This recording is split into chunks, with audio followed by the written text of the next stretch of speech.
그래서 우리는 결국 살기 위해서 이런 감정이 필요했던 겁니다. 진화 심리학적으로 봤을 때 이런 감정의 이유를 아는 것은 참 중요합니다. 왜 우울한지를 알면 왜 우울한지를 굳이 찾으러 다니지 않아도 되거든요. 아, 내가 우울하구나. 그럼 이제 어떻게 해야 하지? 이렇게 다음 스텝으로 나아갈 수 있게 해줍니다.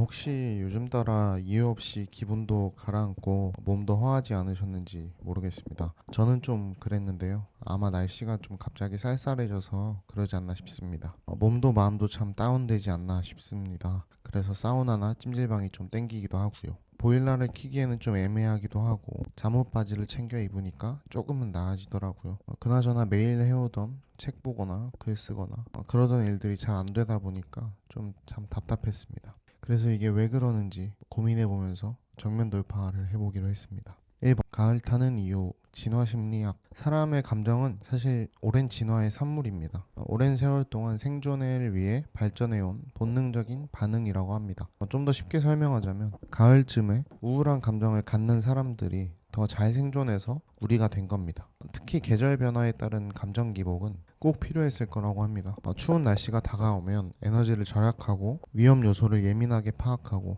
피하는 것이 생존에 중요했으니까요. 만약에 반대로 가을인데도 평상시처럼 낙천적이고 기분이 좋고 활달하게 밖에 나돌아다닌다면 금방 에너지를 소진하고 감기에 걸리거나 옛날이었으면 면역력이 약해져서 목숨이 위험해지거나 그랬겠죠. 그래서 우리는 결국 살기 위해서 이런 감정이 필요했던 겁니다. 진화 심리학적으로 봤을 때 이런 감정의 이유를 아는 것은 참 중요합니다. 왜 우울한지를 알면 왜 우울한지를 굳이 찾으러 다니지 않아도 되거든요. 아, 내가 우울하구나. 그럼 이제 어떻게 해야 하지? 이렇게 다음 스텝으로 나아갈 수 있게 해줍니다.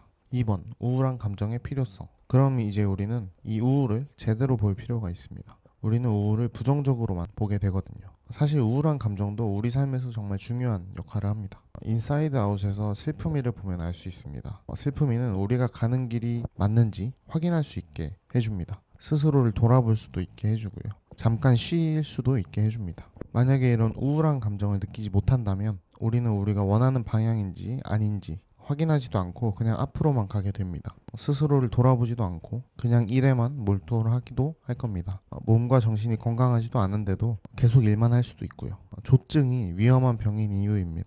조증이 오면 조금만 자도 충분하다고 느끼고 본인이 쉰이 된 것처럼 느끼기도 하고요.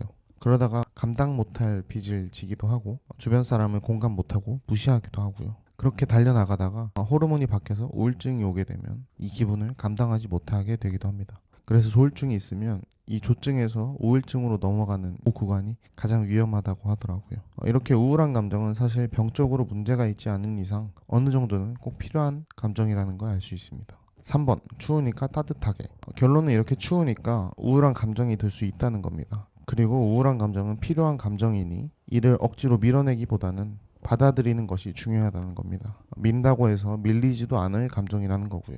이번 기회에 잠시 멈추고 무리하지 마시고 자신을 돌아볼 시간을 가지는 게 좋은 것 같습니다. 회사를 다니신다면 우리 팀원들도 한번 돌아보고 후배들도 한 번씩 챙겨주시고 가족들도 한 번씩 돌아보시고 일상 속에서 조금 더 할 일을 내려두고 여유를 찾아보시는 건 어떨까 싶습니다. 사우나나 찜질방에 가서 조금 몸을 따뜻하게 풀어주시는 것도 좋은 방법이 될 수도 있고요. 따뜻한 차 한 잔을 마시기도 하고 겨울 이불과 겨울 잠옷을 꺼내 입기도 하고 다가오는 겨울을 잘 대비하셨으면 좋겠습니다. 그럼 우리 모두 이번 겨울도 지혜롭게 잘 보냈으면 좋겠습니다. 감사합니다.